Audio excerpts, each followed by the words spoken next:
hablemos de Franz Joseph Haydn, un gran músico. Estamos en 1732 en una pequeña localidad austríaca llamada Rohrau, cerca de la frontera con Hungría.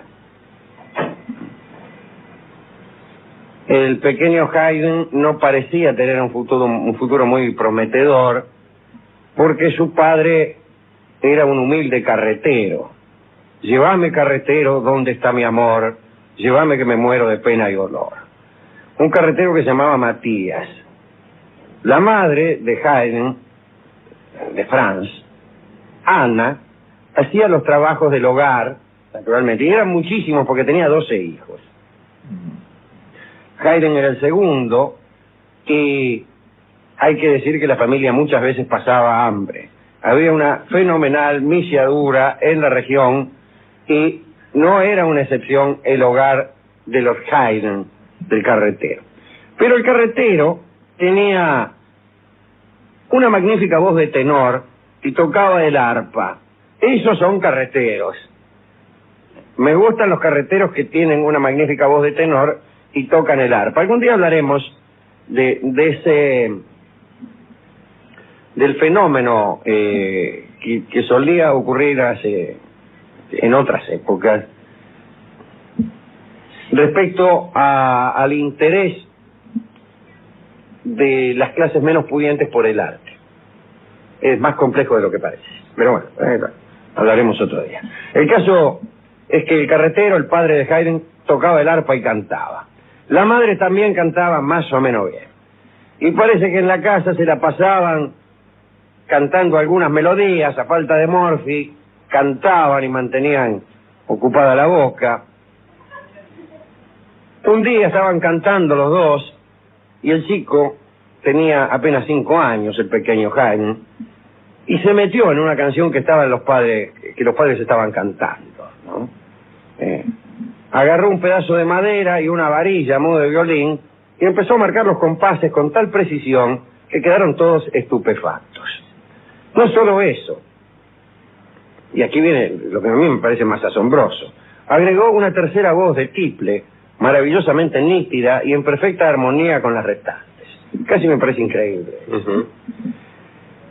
Entre los sorprendidos, y nótese que para sorprenderse había que tener algún conocimiento de armonía, entre los sorprendidos estaba un pariente llamado Frank. Y cuando vio las proezas del pequeño Franz Joseph, intentó llevarse al niño para hacerlo estudiar.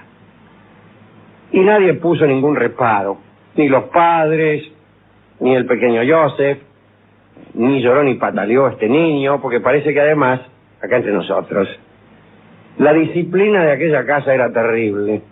Tenía que levantarse el niño de 5 años a las 4:30 de la mañana para ayudar a su padre, el carretero. Claro, mucho tocar el arpa, mucha voz de tenor, pero lo hacía levantar al niño a las 4:30 de la mañana. Y además, y esto debió ser aún peor, debía bañarse el pequeño 3 veces por día, solo por cuestiones disciplinarias. Calcule si eran 2 hermanos, entrar al baño de aquella casa debió ser una verdadera proeza. El caso es que este pariente, Frank, se lo llevó a Haydn y lo presentó al coro de la iglesia de Heimburg, a orillas del Danubio. Ahí aprendió a tocar el violín, a leer música, pero parece que el tiempo que pasó allí no fue un periodo muy feliz,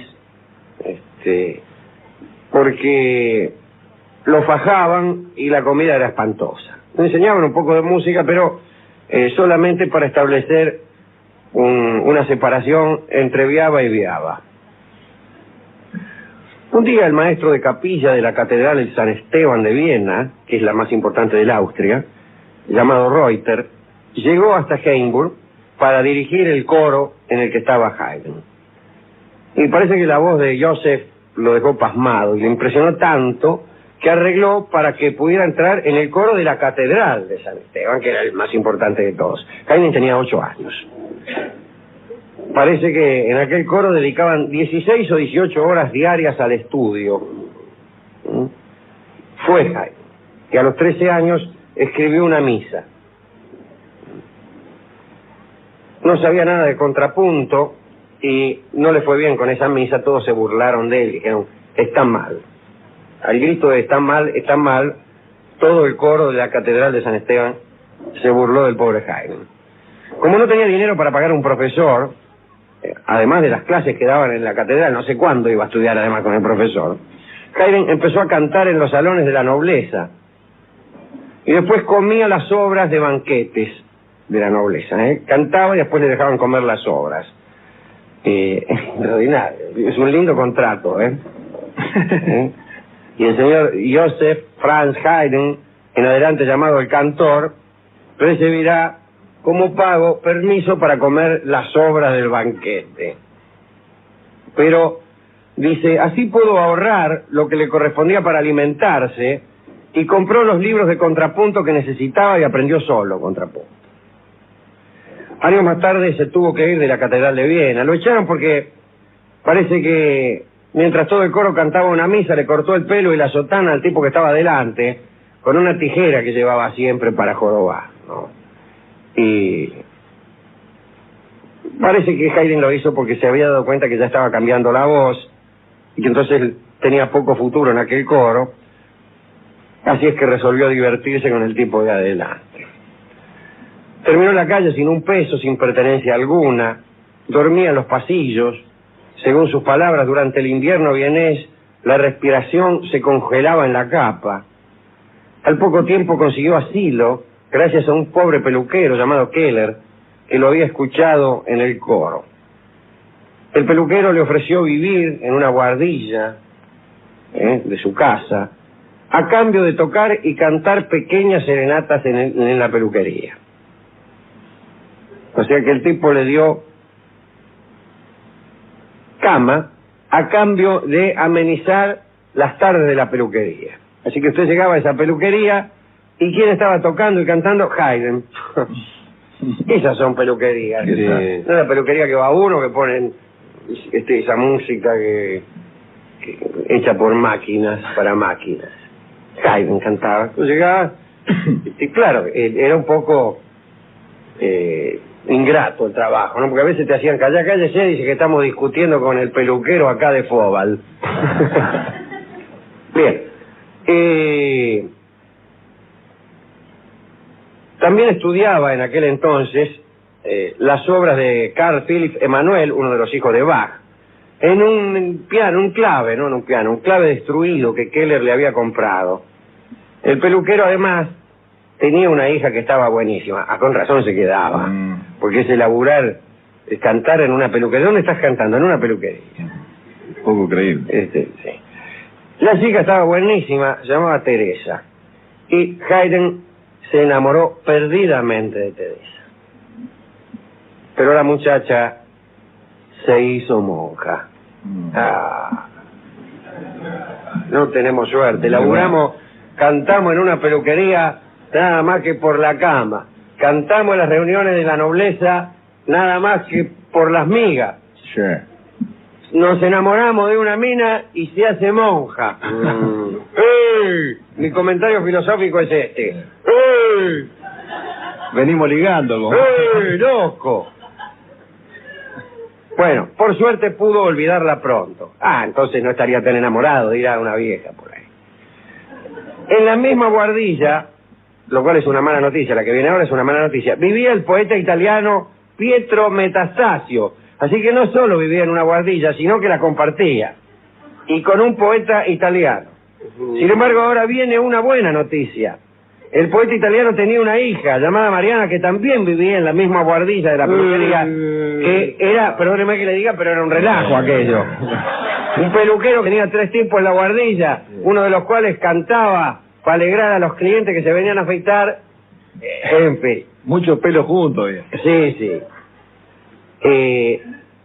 Y Haydn empezó a enseñarle música a la muchacha a cambio de que ella le preparara algunos sanguchitos. Fue su primera discípula y también su amante. Qué lindo. O sea que con el pretexto de que la seducía, le enseñaba música. No. Con el pretexto de que le enseñaba música, la seducía. Bueno. Pues dicen que Pietro, el papá de Mariana, se ausentaba mucho tiempo cuando había feria. Le encantaba pasear por el mercado ambulante durante todo el día, y esos momentos eran aprovechados por Haydn para intimar con la hija del poeta Pietro Metastasio. Así que mientras Pietro se iba, ellos Metastasio toda la tarde.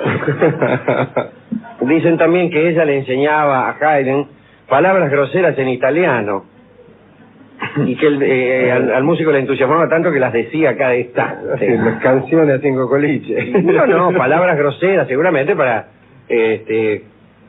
mejor adornar los momentos de intimidad. Decime palabras groseras en italiano, y el tipo le decía, ese yo, compadrita. Angiolina. Bien. El aprendizaje del italiano le sirvió también para contactarse con el músico Pórpora, pero en asuntos musicales, ¿no? Haydn se enteró de que este viejo maestro iba a darse unos baños termales en Menesdorf. ¿Quién no se va a dar unos baños termales a Menesdorf? Entonces pidió trabajo y al poco tiempo le limpiaba los zapatos y le peinaba la peluca a Pórpora, a cambio de instrucción. Si la vida de Haydn era hacer toda clase de comisiones desorosas a cambio de instrucción, de comida, de cama para dormir, etcétera. Pero parece que Pórpora era muy vanidoso y trataba muy mal a Haydn. Sin embargo, con los días, Joseph se ganó la confianza del músico y consiguió hacerse enseñar muchas cosas. Con él aprendió orquestación, comenzó a escribir la Sinfonía en Re, que era ya el año 1755, tenía 24 años. Sus obras las corregía Pórpora y las revisaba Gluck. Pronto pudo acercarse a las familias aristocráticas, para las cuales empezó a escribir sus cuartetos de cuerda. Escribió 83 cuartetos de cuerda, nuestro amigo Haydn.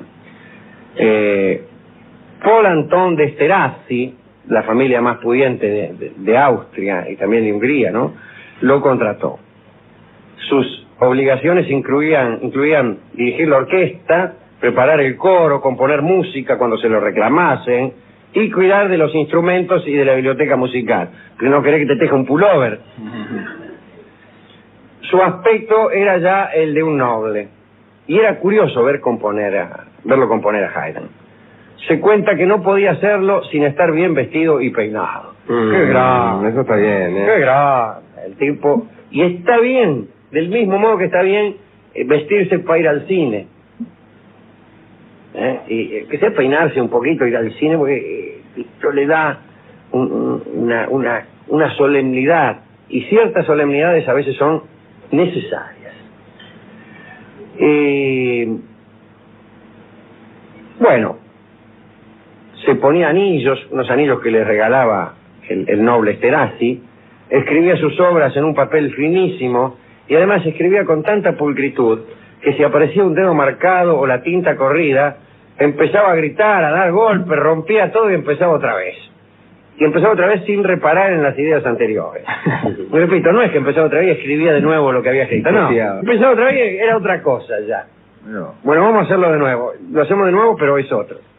Es otro. Está también, está bien eso. Es entendible.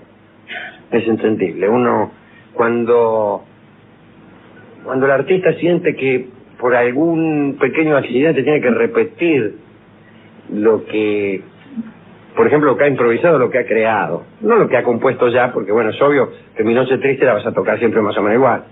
Pero cuando vos tenés que repetir una cosa que acabas de crear, cuando alguien tiene que iniciar de nuevo un discurso porque se rompió el micrófono, se siente tan mísero diciendo otra vez lo mismo que ha dicho, que me imagino que esto también allá en el Parnaso, en el lejano Parnaso de Haydn, también debe ocurrir. Por esos tiempos conoció a otra muchacha, se llamaba Ana, era otra hija del peluquero, que había estado en otro pueblo y regresaba a la casa luego de mucho tiempo. se parecía a Teresa. Y Haydn, ¿qué? Se enamoró de nuevo. ¿Cómo creen que terminó esto? También terminó mal, porque en el año 1760 se casaron. Terminó peor que antes, Claro. Pero el matrimonio no funcionó. La muchacha tenía mal carácter, era de una religiosidad fanática, pasaba los días invitando a clérigos a la casa para comer incluso las cosas que llevaba Joseph, y lo que es peor, no sentía ni el más mínimo aprecio por la música. Y eso llegaba a límites inusuales. Usaba los manuscritos de Haydn como rulos para el pelo y para envolver los huevos y los pasteles.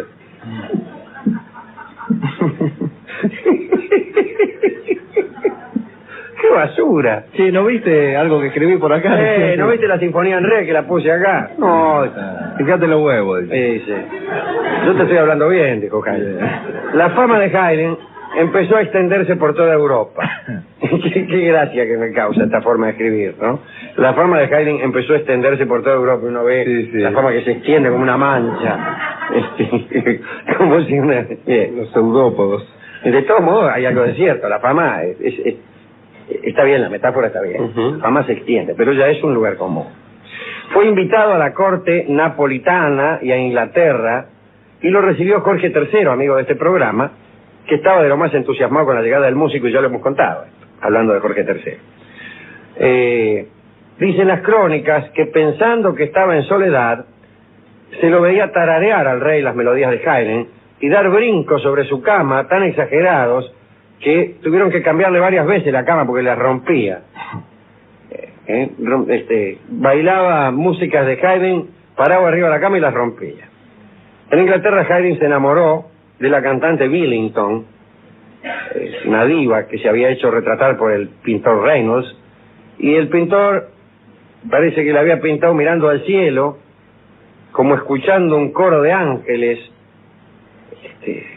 en la parte superior del cuadro. Vos ves el cuadro y está la mina ahí, como parando la oreja y mirando para arriba, como si la música viniese de arriba. La mujer le preguntó a Haydn qué le parecía el cuadro. Y él le dijo, le encuentro un pequeño defecto. No sé con qué ojos la ha observado Reynolds, pero ha cometido un error. Ángeles, dioses y el mismo demonio deberían distraerse para escucharla y observarla a usted, y no usted a ella. Dame un beso. Bueno, esa misma noche eran amantes. Está bien, no hay que perder tiempo. Desde entonces Haydn empezó a levantarse todas las minas de ese modo, lo cual le acarreaba numerosos fracasos porque casi ninguna mina había sido pintada por Reynolds fingiendo oír coros angélicos. Hay que decir que durante su estadía en Inglaterra, el almirante Nelson, nuestro amigo Horatius Nelson, le regaló su reloj. Cuando murió el príncipe Esterhazy, el que lo había llevado a Austria, el que lo beneficiaba, y quiero decir que su benefactor de Viena, Haydn pasó al servicio del heredero de Anton, Nicolás. Le gustaba mucho el baritón, una especie de violonchelo. Haydn escribió más de 150 fragmentos en los cuales ese instrumento tenía el papel principal, solamente para complacer a Nicolás, el heredero del príncipe Esterhazy. Además, Haydn hacía cosas extrañas en sus conciertos, parece. Por ejemplo, durante la presentación de la Sinfonía Los Adioses, dispuso que los instrumentos se fueran callando uno tras otro. Repito, que se fueran callando uno tras otro. Había dado instrucciones a los músicos para que apagaran las velas de los atriles según iban terminando su intervención. Cuando los dos violines finales acabaron la sinfonía, el salón quedó en una dramática oscuridad.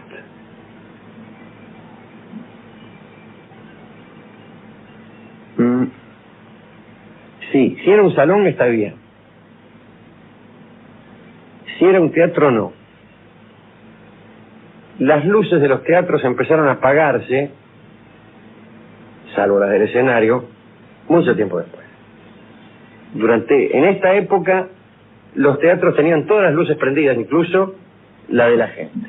Ya vamos a contar en qué circunstancias nace la costumbre de apagar las luces correspondientes al público en los teatros. Sin embargo, esto puede haber sido en un salón, pero me cuesta creer que únicamente estuviesen prendidas las velas de los atriles de los músicos y ninguna otra. Así que les convido a no creer en esta oscuridad dramática de la que habla el cronista. Salvo que hubiera pedido Haydn, y esto sí es razonable, que solamente estuviesen prendidas las luces de los atriles. En el año 1792 fue llamado para la coronación del emperador Francisco II en Frankfurt. Pasó por Bonn, almorzó con Beethoven, que tenía 22 años en aquel entonces.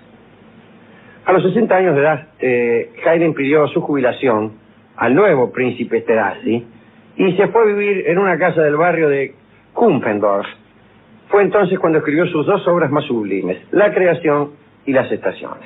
Haydn se mostraba más inspirado que nunca, seguramente porque no tenía tanto que laburar. En el palacio del príncipe Lobkowicz, y con 160 músicos, se ejecutó la sinfonía La creación, con 160 músicos, qué bárbaro. Haydn estaba presente, pero no fue el director. El director era otro amigo de esta casa, Salieri, el de la película, el malo de la película Amadeus, que no era ni malo, ni envidioso, ni falto de talento, era un gran músico. Bueno, la veneración que la gente sentía por Haydn era increíble. Cuando llegó a la sala, lo aplaudieron tanto tiempo los músicos y la gente que se desmayó. Se habrá desmayado por otra cosa, ¿no? Porque lo aplaudían. Bueno, después volvió en sí, si bemol, con los ojos llenos de lágrimas, quiso ir a abrazar a cada uno de los músicos, así que calcule que ese concierto empezó con muchísimo retraso. Primero se desmayó el tipo, hubo que reanimarlo, después tuvo que abrazar a cada uno de los 160 músicos, así que la ejecución empezó 7 horas después de lo previsto. Repito, 7 horas después de lo previsto. En la sala había 1.500 personas y alrededor del palacio más de 10.000. Repito, más de 10.000, y no había micrófonos. Decía el otro día el empresario teatral Carlos Rothenberg que el micrófono es un vicio y que tanto los actores como el público se han acostumbrado tanto al uso de los micrófonos que ahora no soportarían una obra sin ellos, cuando toda la vida el teatro se hizo sin micrófonos. Es probable que la agudeza de nuestro oído sea mucho menor que, por ejemplo, a principios de siglo, y que el demasiado ruido, bueno, no voy a decir obviedades. Pero lo cierto es que esta costumbre de oír con micrófonos casi nos hace parecer legendaria una época en que 10.000 personas fuera de un palacio oían cómo se tocaba el violín, que es un instrumento de regular volumen, adentro del palacio. También podrá decirse que aquellos eran silencios y no estos. Así, a los habitantes de las grandes ciudades se nos hace difícil concebir el silencio. Es imposible, no hay silencio en ninguna parte. Aquí mismo, ahí en este momento, mire, sillas que se corren, un aparato que funciona ahí y no parece molestarnos. La guerra de 1809 entre Francia y Austria llenó de dolor a Haydn. Era tan patriota que ya inválido se arrastraba hasta su piano y casi sin voz cantaba el himno en honor al emperador Francisco.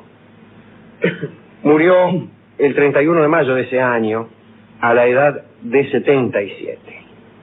Este era Joseph Haydn, que tuvo una vida interesantísima, que en general fue pobre, que tuvo que sufrir mucho hasta poder vivir dignamente de su arte,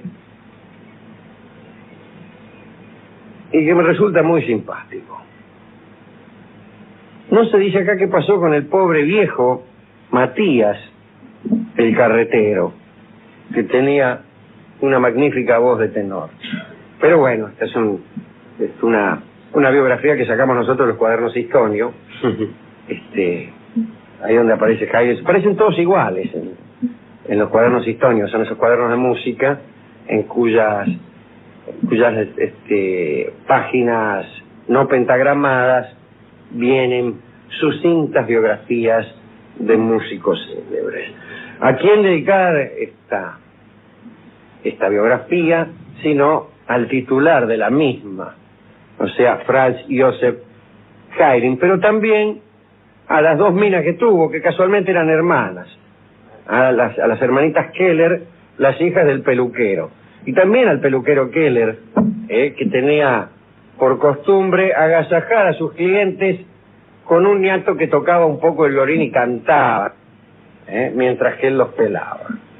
Al peluquero también. Entonces al peluquero, a las dos hijas del peluquero, y a la mina, que él también, a la hija de Pietro, el poeta, sí, Mariana. Bueno, y a todas las damas en general, y particularmente a las que se hacen presentes aquí en el Café Tortoni, en esta noche de tan escasa concurrencia. ¿Con qué vamos a ilustrar este recuerdo de Haydn? Bueno, con música de Haydn. Vamos a bailar un minué. El minué del cuarteto de cuerdas número 1, de los 83 que escribió de Haydn. No sé por quién, pero usted lo sabrá, Stronati. Sí. Así que supongo que por un cuarteto de cuerdas.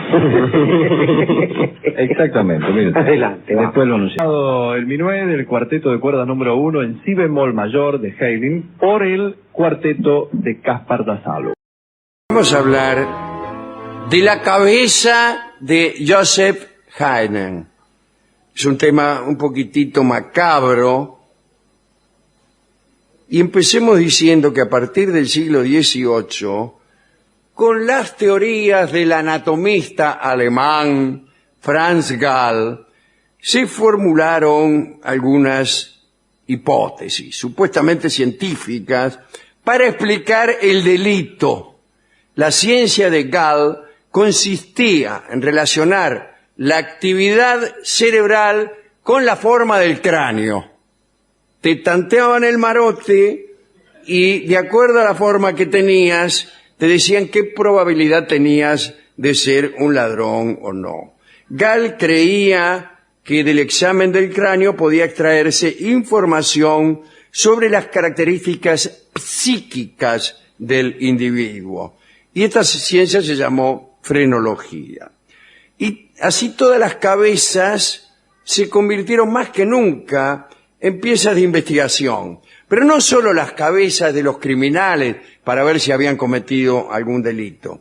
La idea de que el cráneo de un genio podía alumbrarnos sobre los mecanismos del pensamiento entusiasmó también al doctor Gall y a sus muchachos.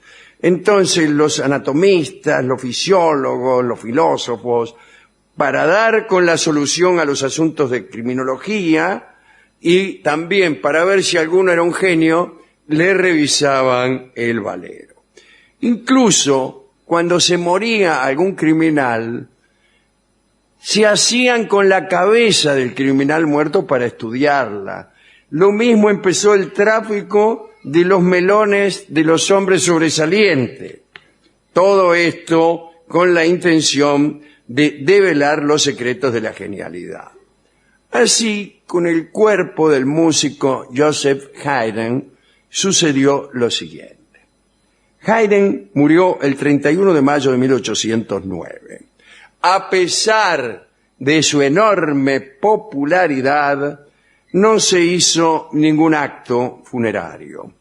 Es que por aquellos tiempos, Viena estaba en manos de Napoleón y Haydn era muy patriota, y ese patriotismo incluso había eclipsado en aquellos tiempos su creación artística, y les pareció a los muchachos que era conveniente ser discretos. Así que lo enterraron sin mucho trámite en el cementerio, lo enterraron en el cementerio, con mucha sencillez, sin emblemas, sin discursos, sin fervor patriótico, así nomás. Y enseguida empezó la codicia frenológica por sus restos. Un tal Joseph Rosenbaum, que era el secretario del príncipe Esterhazy, que era protector de Haydn, el que le encargaba cosas, ¿no? Y a su vez también amigo del músico, quiso conseguir la cabeza del finado. Rosenbaum estaba muy interesado en la frenología, no es que la quería como recuerdo la cabeza, quería ver por qué Haydn era tan genial. Entonces hizo lo siguiente, lo desenterró, disculpen ustedes, a Haydn, le cortó la cabeza, volvió a enterrar el cuerpo y le entregó el marote a unos investigadores amigos. Che, mirá, aquí tengo la cabeza de Haydn. Dice, ¿se acuerdan cómo tocaba este tipo? Bueno, miren por qué. Una vez estudiado minuciosamente el cráneo por los frenólogos, le devolvieron a Rosenbaum la cabeza. Dice, toma, aquí está la cabeza. Pero Rosenbaum, en vez de volverla al lugar donde la había sacado, porque tenía que cometer otra nueva profanación, se la quedó él, se la quedó como recuerdo. Después de todo, Haydn había sido su amigo. Y la metió por ahí. Vio cómo es uno cuando tiene la cabeza de algún amigo, la mete en un ropero, yo qué sé. Bueno, finalizó la invasión napoleónica. Los austríacos estuvieron ya dispuestos a rendir debidos honores a Haydn, y como muchos cadáveres célebres, le esperaba al cuerpo de Haydn una serie de traslados hasta encontrar el lugar más adecuado. Las autoridades habían planeado depositar el cuerpo en un mausoleo en Eisenstadt, un lugar en el que Haydn había compuesto muchas obras. Bueno, fueron a buscar el cuerpo, lo exhumaron y se encontraron, naturalmente, con que le faltaba la cabeza. Hubo una investigación. Dice, acá le falta la cabeza. Y sospecharon de Rosenbaum, sospecharon. Más que nada porque habían escuchado este programa. Le revisaron la casa. A ver, dice, le vamos a hacer un allanamiento a ver si encontramos la cabeza de su amigo. Y no encontraron nada. Parece que la mujer de Rosenbaum, mientras la policía revisaba para ver si encontraba la cabeza, ¿saben qué hizo? Se escondió el melón de Haydn debajo de la falda. Claro, la policía no iba a ir a buscar ahí. Y no la encontraron. Rosenbaum, asustado por este allanamiento, sugirió al príncipe Esterhazy que por unos dineros el cráneo podía aparecer. O sea, no dijo lo tengo yo, pero dijo, si usted me da algo, yo puedo hacer que aparezca por algún mango. Y el príncipe le ofreció una suma insignificante. Rosenbaum se ofendió en secreto e hizo que se le entregara a Esterhazy la cabeza, pero de otro tipo. Y pensó que igual nadie iba a notar la diferencia. Bueno, no se dieron cuenta. Y el pobre Haydn, por la avaricia de un príncipe y la codicia de un amigo, se quedó con la cabeza de alguien que no le correspondía. Rosenbaum se quedó con la verdadera cabeza y todo hubiera quedado así, pero sucedió que Rosenbaum se enfermó y a punto de morir se arrepintió y confesó la verdad en su lecho de muerte, y su deseo póstumo fue donar la cabeza de Haydn a la Academia de Música. Pero ese deseo no se pudo cumplir, porque la cabeza de Haydn había desaparecido nuevamente. El médico que había atendido a Rosenbaum se la había afanado. Algún tiempo más tarde, el cráneo de Haydn fue vendido a un profesor que al morir lo cedió al Museo de Patología de la Universidad de Viena. Pero entonces, cuidado, porque intervino la Academia de Música. Sus directivos dijeron que era la Academia la depositaria de ese trofeo, porque el primer ladrón, Rosenbaum, la había donado a ellos. A todo esto, la familia del príncipe Esterhazy, protectora y productora de Haydn, reclamó lo que le faltaba del cadáver que tenían ellos, puesto que ellos habían pagado a Rosenbaum por la cabeza y lo habían estafado. Rosenbaum le dio otra cabeza de un niato cualquiera. el asunto llegó a la corte. La justicia tuvo un curioso dictamen. Se reconoció el accionar de Rosenbaum y se le entregó a la Academia de Música la cabeza en disputa. Y allá, en la Academia, fue exhibida la cabeza de Haydn desde 1839 hasta 1954, año en que la familia Esterhazy convenció a las autoridades de la Academia de retornar la cabeza del músico a su posición original. Pero era un mal año aquel. Recuérdese que los rusos invadieron Hungría en 1954 y el príncipe Pablo Esterhazy fue apresado por el Partido Comunista Húngaro y sus tierras fueron confiscadas, con músico descabezado y todo. Pero finalmente prevaleció la cordura y los soviéticos permitieron la restitución de la cabeza de Haydn y así, amigos queridos, desde el 5 de junio de 1954, Haydn está completo. Acerca de las cualidades frenológicas, de la forma de la cabeza, su relación con el genio, no se supo nada. Linda historia esta, me encantó. ¿A quién se la podemos dedicar? Desde luego, al amigo Haydn y a todas las personas que por su sola apariencia a lo mejor fueron detenidos y acusados de algún delito, como sigue pasando todavía. Y también le dedicamos esta historia a todos los que tienen el valero en forma de piano. ¿Cómo saber si nuestro hijo tiene condiciones para la música? Muy sencillo. Pásele la mano por el melón. Si parece un piano, ya está.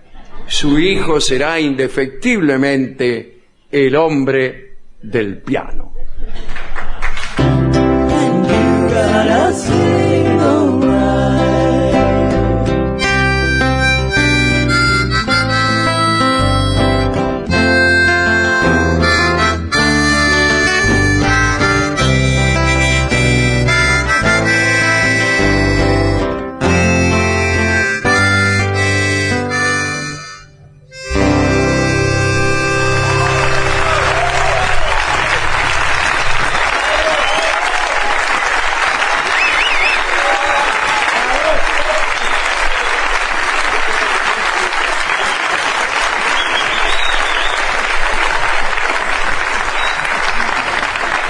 Es el trío sin nombre, señores.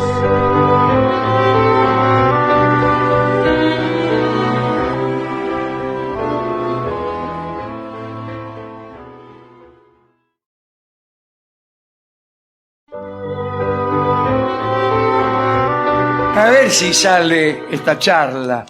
Algunos de nosotros hemos oído hablar de Ludwig Wittgenstein, que era un filósofo, discípulo de Russell.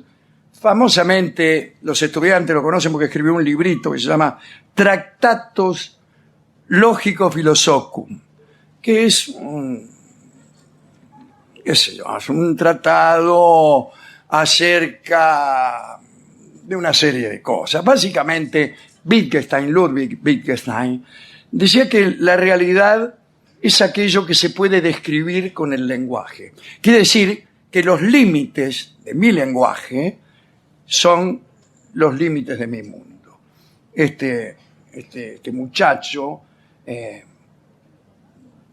Wittgenstein, determina de qué podemos hablar con sentido y de qué no podemos hablar con sentido. Solo es posible, decía Wittgenstein, hablar con sentido de lo que es real. Todo esto viene a desembocar en un punto muy polémico.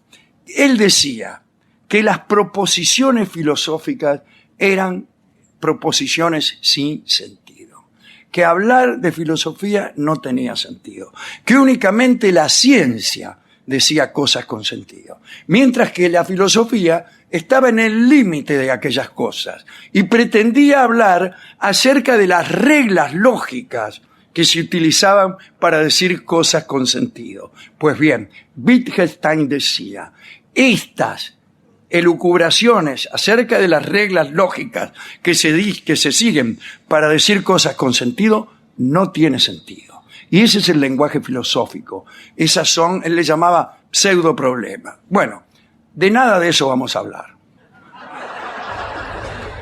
Porque Ludwig Wittgenstein tenía un hermano que se llamaba Paul. Tenía varios hermanos, en realidad.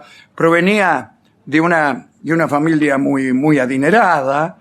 Él nació en 1889 y murió allá por 1951, qué sé yo. Tenían una mansión. Era quizá la gente más rica del mundo. Vivían en Viena, en una casa enorme, eran muchos hermanos. Era una casa donde había un ambiente fantástico para el pensamiento, para el arte, para la música. Así, bueno, Ludwig era filósofo, pero su hermano mayor, Ludwig, era el menor de todos. El mayor, Paul, era pianista. Por ahí, por esa casa, tanto en su generación como en la anterior, habían pasado compositores como Brahms, Schumann, Mahler, concertistas como Pablo Casals. Estoy mezclando épocas porque son varias generaciones de habitantes de aquel palacio Wittgenstein, donde todo el mundo iba, escritores, poetas, etc. Ahora bien, este muchacho Paul tiene una historia interesante. Sobre él escribió Juan Forn en un libro estupendo que se llama Ningún hombre es una isla. Digo, antes de abandonar para siempre a Ludwig, al filósofo, que había renunciado a la herencia de su viejo. A la esencia de su viejo no sería nada, porque todos renunciamos a la esencia de nuestro viejo. Pero a la herencia, sí. Especialmente cuando la herencia es de $800 millones de aquel tiempo. Renunció, se la dejó a 2 hermanas que tenía, ¿no? Y este otro muchacho, Paul, el mayor, era pianista. Y empezó su carrera como concertista de piano relativamente tarde porque ya tenía 25 años. El mismo año en que comenzó su carrera de concertista de piano, parece que era muy bueno, estalló la Primera Guerra y fue convocado. A los 3 días de estar en el frente de batalla, recibió una descarga de metralla en el brazo derecho. Cayó prisionero de los rusos, todos juntos. Y los rusos, además de amputarle el brazo en un hospital de campaña, lo mandaron a un campo de Siberia. Según parece, el mismo en donde Dostoyevsky ambientó su Casa de los Muertos. Eso me huele... ¿Por qué? ¿Cómo sabían que era el mismo? Bien. Cuando fue liberado y volvió a Viena, Paul se encerró en la mansión familiar y se puso a estudiar música con obsesión. Ya era concertista, pero le faltaba un brazo. Tomó como ejemplo al gran organista ciego Joseph Labor. No es una buena cosa, lo digo con respeto, tomar como ejemplo a un organista ciego si uno es un pianista manco. El esfuerzo que uno puede hacer para superar la desgracia es de distinto orden. Y también a otro pianista manco, el conde húngaro, famoso conde húngaro, Géza Sisi, que además de tocar maravillosamente había escrito un libro de consejos para aprender a vestirse y abrir ostras con una mano sola. Géza Sisi estudiaba con Franz Liszt y según el crítico más famoso del siglo XIX y probablemente de todos los tiempos, Edward Hanslick, decía que Sisi era el mejor pianista de todos. Pero bueno, Paul pasó meses y meses dedicando 7 horas diarias al estudio hasta que logró tocar con una sola mano lo que para muchos pianistas era imposible. Paul Wittgenstein solía decir: mi pulgar izquierdo hace el trabajo de la mano que me falta, la derecha. Otro problema era la falta de repertorio. Cuenta Juan Forn, en este libro tan bueno que estoy citando, que Paul Wittgenstein, que estaba lleno de guita, se dedicó a gastársela alegremente, pagando sumas enormes para que músicos famosos de la talla de Ravel, de Prokofiev, de Paul Hindemith, Richard Strauss, bueno, le compusieran especialmente obras para una sola mano. Iba a la casa de Richard Strauss, le decía, mire, Richard, compóngame, tome, aquí está la plata, compóngame una obra para una sola mano, esta. Mientras tanto, el hermano filósofo Ludwig, como he dicho, había renunciado a la herencia del padre. Pero ya vamos a hablar de lo que pasó con la herencia del padre. Bueno, Paul hacía en las obras que compraba los cambios que se le antojaba, porque después de todo para eso tenía la guita. Siempre tocaba con orquesta, ¿no? Y se quejaba, por ahí no está parte, mucha orquesta, poco piano. Bueno, si no le gustaba la pieza, la archivaba sin contemplaciones. Fue lo que ocurrió con un concierto que le escribió Paul Hindemith en 1923.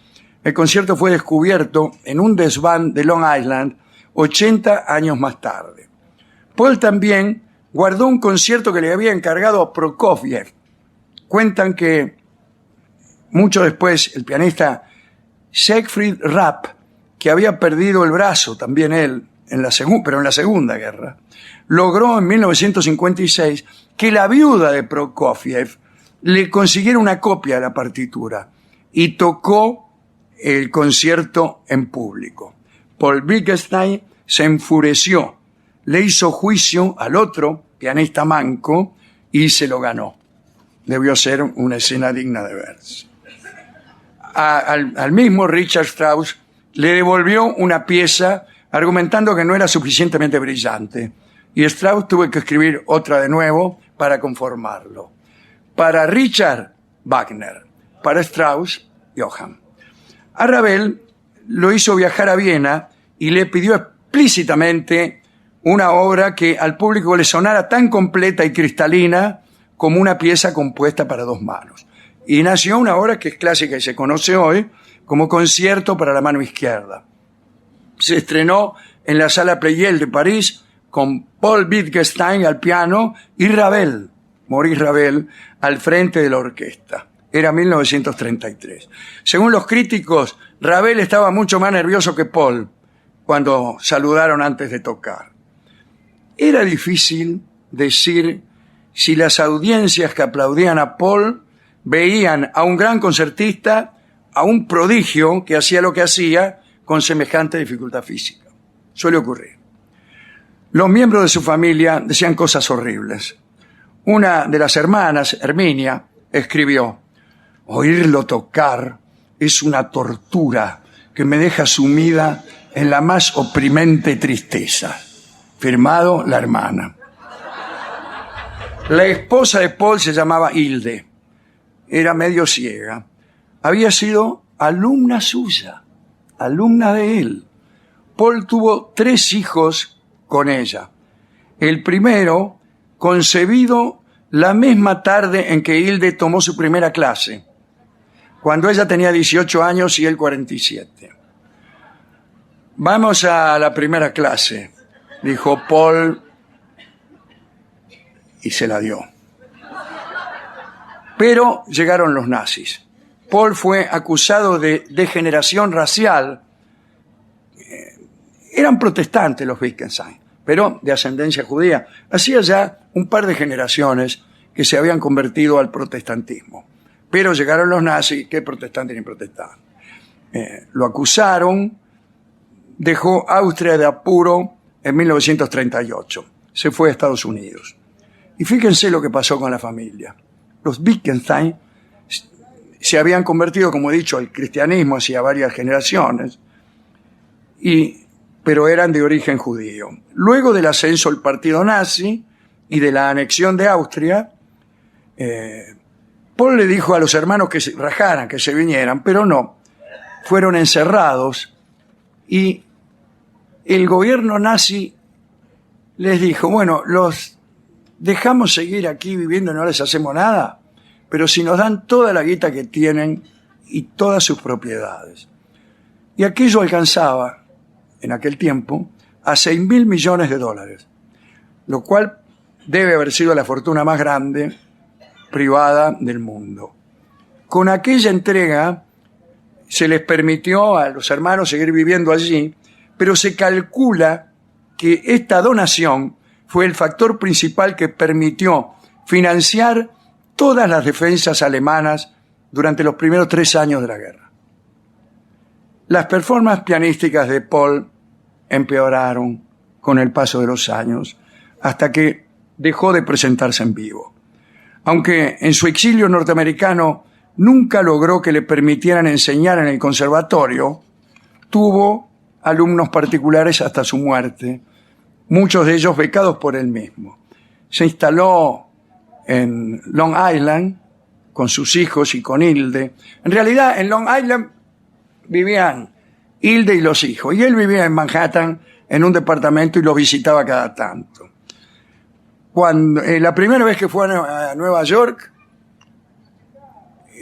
tuvo que comprar ropa, porque se fue con lo opuesto. Y alguien le preguntó, ¿cuál es su talla? Y él no sabía, porque estaba acostumbrado a que en su casa le hacían todo de medida. Lo que es ser bacán. Inconveniente de ser un bacán, ¿eh? Uno no sabe qué número calza. Bueno. Paul se convirtió en ciudadano estadounidense en 1946, pasó el resto de su vida allí, hizo buen trabajo como profesor y pianista y murió en Nueva York en 1961.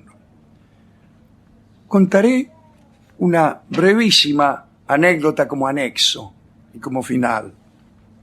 Cuando Ludwig, el filósofo, y Paul, el pianista, eran jóvenes y vivían en la mansión de la familia en Viena,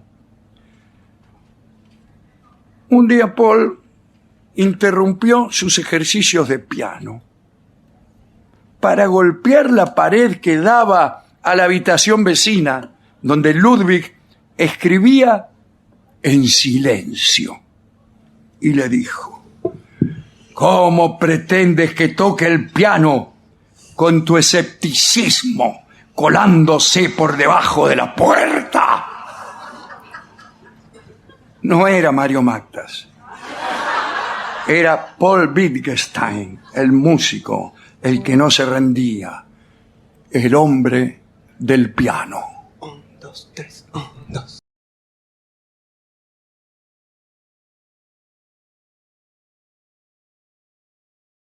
Vamos a hablar de un músico, ¿eh? Bueno, me gusta. Vamos a hablar de Schumann. Me gusta más. Bien. Lamentablemente se sabe poco acerca de la infancia de Schumann, y digo lamentablemente porque siempre es bueno comenzar la historia de una persona haciendo ver cómo ya en su infancia se prefiguraba el destino posterior. Así los héroes pues matan culebras en la cuna, los pianistas ya cuando vieron un piano resultó ser un juguete en sus manos a los 10 minutos y así. Pero de la infancia de Schumann poco se sabe, así que ¿qué hemos de decir? Los biógrafos comienzan a detallar la vida de Schumann a partir del año 1830. Había nacido en 1810, así que tenía 20 años. En ese año empezaron a conocerse sus primeras composiciones y también algunas de sus extravagancias, porque era un poco extraño este amigo Robert Schumann. Sin embargo, aunque no se sabe nada de su infancia, se presume que fue desgraciada. Se le presume una infancia desdichada, incluso calculo yo que por comodidad. Hay gente que calcula que una infancia desdichada es una condición necesaria en un buen artista. Yo, por ejemplo, he reprochado muchísimo a mis padres el no haberme proporcionado una infancia desdichada. Particularmente cuando leí algunas de las cosas que yo había escrito, las las hallaba de tal modo insoportable Que le echaba la culpa a tu que le viejo. echaba la culpa a mi viejo por no haberse preocupado en darme un poco de desdicha para mejorar mi prosa. Bien, el caso es que en 1830 Schumann estaba desesperado. Tenía 20 años, no le encontraba sentido a la vida, sabía algo de piano, había abandonado la carrera de Derecho en la Universidad de Leipzig, y un buen día le dijo a su madre que se iba a ir a América a buscar fortuna, o a Tver, donde vivía uno de sus tíos. Pero finalmente se decidió por Tver porque había una epidemia de cólera en Tver. Y Schumann tomó la decisión de contagiarse aquella enfermedad para disfrutar del ataque. Entonces se dirigió a Tver y hizo todo lo posible para contagiarse el cólera. Pero no pudo, vio cómo es. Fracasado en su intento de apestarse, se instaló en la casa de Federico Wieck, que era un profesor de piano, que se convirtió poco a poco en tutor de Schumann. Tenía Schumann algún dinero que puso en manos de su hermano Karl, y Karl le fue proporcionando algunas sumas cada tanto, cosa que no se muriera de hambre Schumann. En ese momento empezó a pensar seriamente qué camino debería emprender para ejercitar sus facultades musicales. Primero se le ocurrió dedicarse al virtuosismo. ¿Sabe? Virtuosos son aquellos músicos que solo se preocupan en mejorar sus cualidades técnicas. Y por el otro lado, la composición. Suele haber un divorcio en la cosa, ¿no? Cuando el tipo se dedica a componer, empieza a tocar cada vez peor. Y cuando se dedica únicamente a tocar el piano, pues casi no compone, porque son excluyentes. Particularmente excluyente es el tema de ejercitarse muchas horas diariamente para tocar bien. Entonces, si vos estás 8 horas haciendo escalas, ¿qué vas a componer? Si no te quedan ganas. Escalas. Bueno, y parece que más le gustaba ser virtuoso. ¿Sí? Muchas veces había expresado ese deseo, quería ser un Paganini del piano. Ya en ese entonces se hablaba de los prodigios de Liszt. La prensa decía de Liszt: sus dedos parecen alargarse y encogerse como impulsados por un resorte. Ya entonces los periodistas escribían así. Y bueno, entonces se decidió a imitar a aquellos virtuosos. En 1832, a los 22 años, quiso independizar los movimientos del cuarto dedo. El cuarto dedo empezando a contar desde el pulgar. El cuarto dedo es este, ¿ven, amigos? Sí. Arrímelo más al micrófono, que no se ve. Claro. Y ampliar el dedo del tonto, es ese, el dedo del anillo. Sí, el dedo anular. que menos se mueve. Y entonces se le ocurrió ampliar el alcance de la mano en extensión y se construyó un aparatito de madera que mantenía el dedo anular sujeto y estiraba a los demás, una especie de estirador de huesos. Un potro para dedos. Claro, un potro para dedos. Y lo hizo en forma tan exagerada que se dislocó la mano derecha. Y ustedes se ríen. Qué público tan malo. Sí, se va a reír el pobre Schumann. Bueno, fue una catástrofe. Parálisis parcial en algunos dedos de la mano. En fin. Algunos genios han hablado de enfermedades como punto de partida para la creación. No, bueno. Toulouse III decía: con una estatura normal no me habría dedicado a la pintura. Yo qué sé. Eso cuento, conozco gente muy enferma que no ha escrito nada, ni ha pintado nada, ni ha tocado nada. Quiero decir que una buena enfermedad no garantiza nada. Porque ya ve cómo es la gente. Bueno, y entonces empezó a estudiar composición. Ya con Bron empezó a estudiar composición. No, vivía deprimido, añorando recuperar la movilidad de la mano, hasta que algo lo distrajo y lo enamoró. Porque Wieck, Federico Wieck, el tutor, el maestro, tenía una hija que se llamaba Clara, que además de ser hermosa, tocaba el piano a la perfección. Tenía 16 años la hija, Clarita. Bueno, parece que enamoraba mucho. Goethe le había mandado... Estoy tomando agua, le digo a la gente del... Le había mandado un retrato. Bueno, en fin. Schumann estaba de novio en ese momento con la señorita Ernestina de Fricken, que era discípula de Wieck. Y un día Schumann le dijo que había decidido suprimir toda relación amorosa, ya que tenía obligaciones más importantes. Le empezó a escribir composiciones a Clara. Clara empezó a aprender esas composiciones. Pasaban muchas tardes juntos. Y bueno, usted vio cómo es, ¿no? Entre una composición y otra se hicieron amantes. Pidió la mano de la joven al padre y el padre se la negó rotundamente. Tenía miedo que se la estirara. Miedo que se la estirara.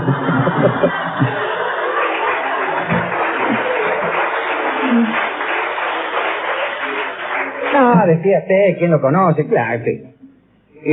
Y ahí empezó la locura de Schumann, la célebre locura de Schumann, ¿no? La negativa lo afectó terriblemente.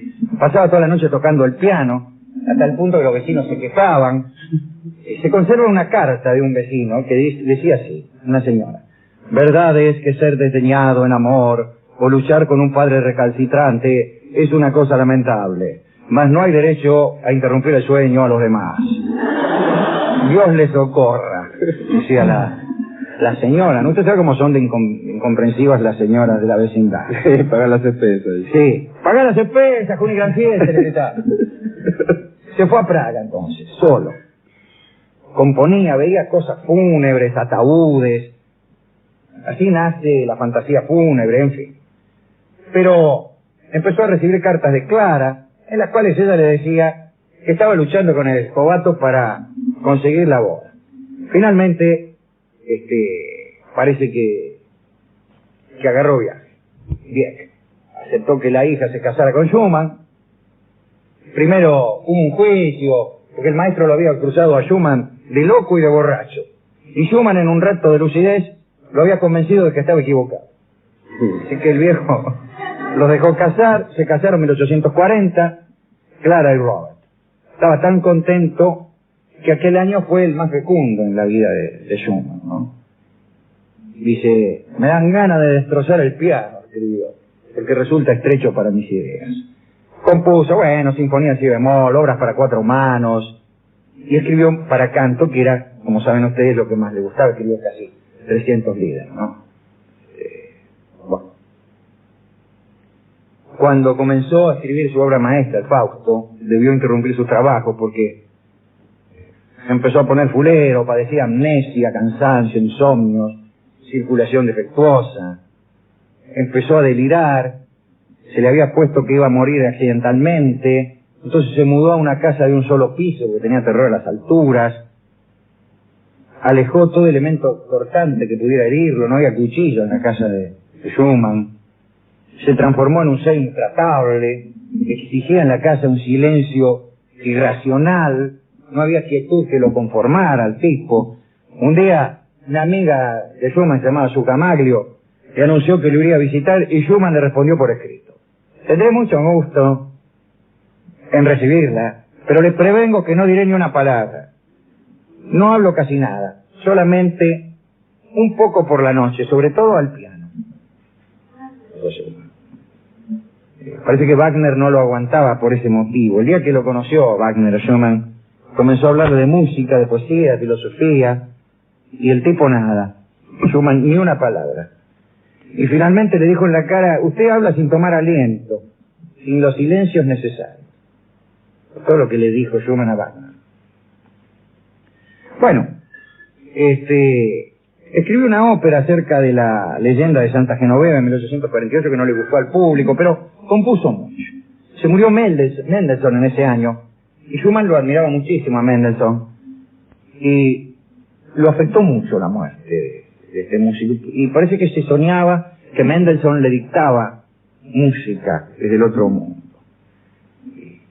En esa misma época había clavado la mesa al piso porque decía que a la noche levantaba vuelo. Un día le ofrecieron el cargo de director de la orquesta de Düsseldorf y no quiso ir porque había un manicomio allí. No le gustaba. Sin embargo, cuando viajó a Düsseldorf, escribió la Sinfonía del Rin, la obertura de La Prometida de Messina, que es un querido amigo, inspirada naturalmente en la obra de Schiller, que también es un querido amigo. Como director no le fue muy bien, no se llevaba bien con los músicos, imagínense, ¿no? En Düsseldorf fundó una asociación fraternal, David Bundler, compañeros de David, y allí se criticaba, según sus palabras, a esos individuos llamados artistas que tienen más de comerciantes que de sensitivos y que convierten en lucrativo oficio lo que antes que nada es laborioso, noble y qué sé yo, todo eso. Tenían bronca los italianos, además, vamos a decirlo aquí. Incluso algunos amigos de este programa. Pero bueno. Y al poco tiempo la salud mental de Schumann empeoró. Hablaba con los veladores, afirmaba que lo sabían todo, y pensaba que a Mendelssohn se le había sumado Schubert en sus dictados desde la tumba. Se creía rodeado de ángeles que le dictaban melodías maravillosas, o de fieras salvajes dispuestas a destrozarlo, y asustado le suplicó a Clara Schumann que lo abandonara. Ella estaba embarazada, temía hacerle daño. Días más tarde, él mismo fue hasta el manicomio y pidió que lo internaran, pero no lo quisieron. Se quiso tirar al río y lo sacaron unos pescadores, no le salía bien nada. Hasta que al fin consiguió que lo encerraran en el manicomio de Enderlich, cerca de Bonn, y ahí murió por 2 años, 28 de julio de 1856, 46 años. Lo había visitado 5 días antes, Clara, y en un último momento de lucidez le dijo que no cambiaría ese abrazo por todos los tesoros del mundo. Y Clara se convirtió en una pianista de fama mundial, como usted sabe, y en memoria de su amado tocó hasta el final de sus días, vestida de negro, agachada, casi besando las teclas, tocaba Clara Schumann, que como también saben ustedes, fue objeto del amor de Johannes Brahms. Pero bueno, esa es otra historia. Pobre Schumann, fue un hombre muy desdichado, pero un compositor maravilloso. Ahora vamos a escuchar una cosa lindísima de él. ¿A quién podemos dedicarle esta breve charla, sino al propio Schumann, sino a todos los que tratan de sacar de su cuerpo y de su alma algo más, a los que inventan aparatitos o a los que se exigen más allá de lo humano? Y haciendo la salvedad, Alejandro, de que no era la locura el mérito de Schumann, ¿no? Porque después nos falta quien dice, vio que los locos... Claro que sí, que era tan loco, por eso componía bien, porque estaba loco. Componía bien a pesar de estar loco. Aquí no nos simpatiza la locura por la locura misma, esa especie de melindre, según el cual los verdaderos genios están en el manicomio y los locos están fuera. No. Locura es una enfermedad. No voy ahora a extenderme acerca de lo que es la locura, pero de ningún modo hay que confundir la locura con el talento, con la perseverancia, con el genio.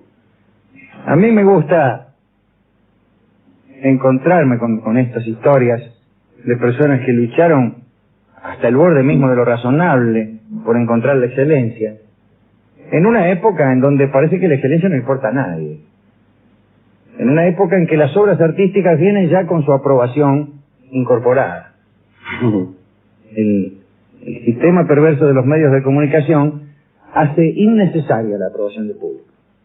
Innecesaria. Lo que el medio de comunicación, con su enorme poder actual, consagra y estampa, ya viene con la aprobación del público. Ya no es más que el medio hace lo que sospecha que el público quiere. El medio de comunicación está en condiciones de hacer cualquier cosa y el público lo querrá.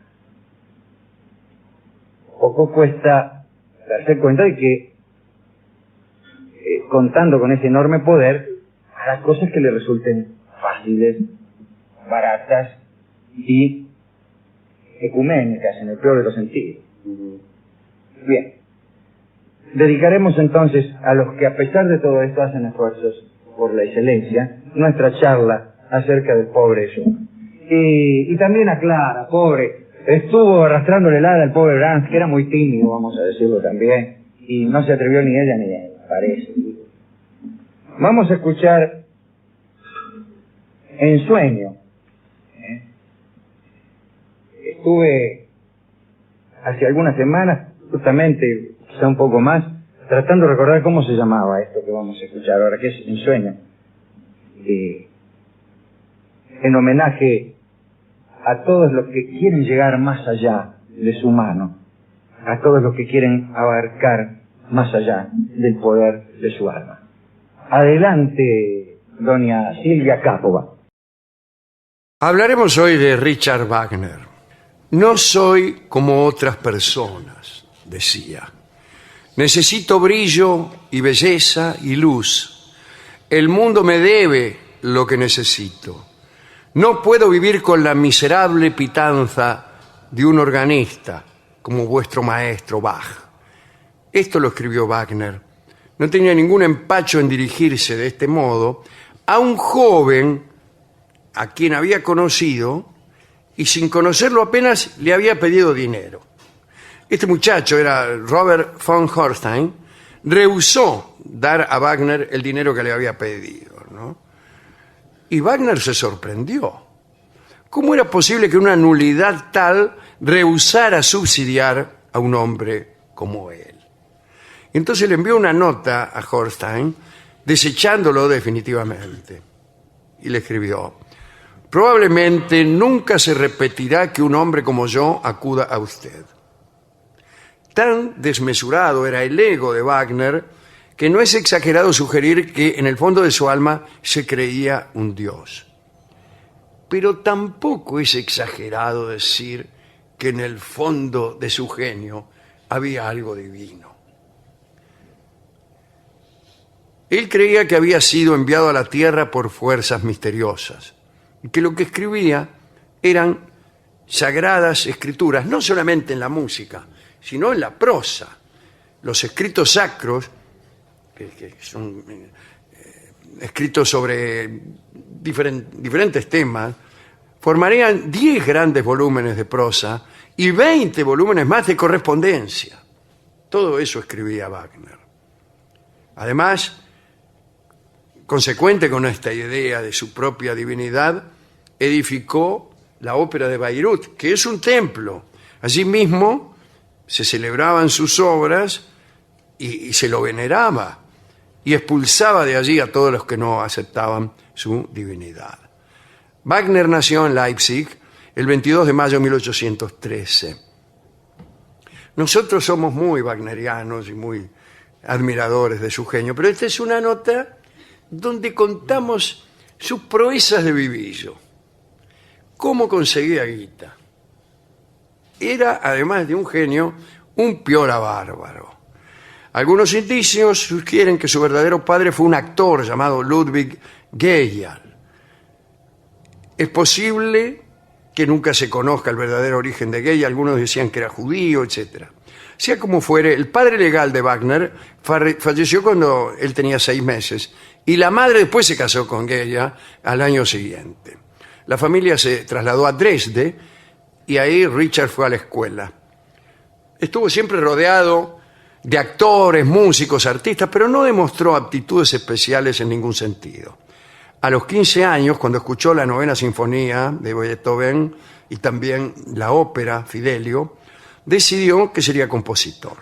Y enseguida empezó su carrera y estableció una pauta que en adelante sería su modo normal de vida. Trataba de imponer siempre su voluntad y su metodología, y de esta manera se ganaba muchos amigos, pero también muchísimos enemigos. En Magdeburgo se enamoró de una actriz que se llamaba Mina Planner, y parece que Wagner la atemorizaba con su intensidad. Era muy intenso Wagner. ¿Vio? Bien. Sí. Tenía grandes planes, ¿no? En aquel momento. Decía, me voy a casar contigo, voy a estrenar mi ópera, La prohibición del amor, voy a alcanzar mucho éxito, voy a poder pagar mis deudas, porque además siempre tenía deudas. Le habían prometido un cargo en la ópera de Riga. Bueno, todo eso soñaba. Bueno, estrenó la obra, fracasó. De todos modos, Wagner y Mina se casaron. Se casaron en 1836. Vivieron en Königsberg, donde ella tenía, no sé qué, un compromiso, qué sé yo. Wagner contrajo todavía más deudas. Y los acreedores que tenía en Magdeburgo lo persiguieron hasta Königsberg.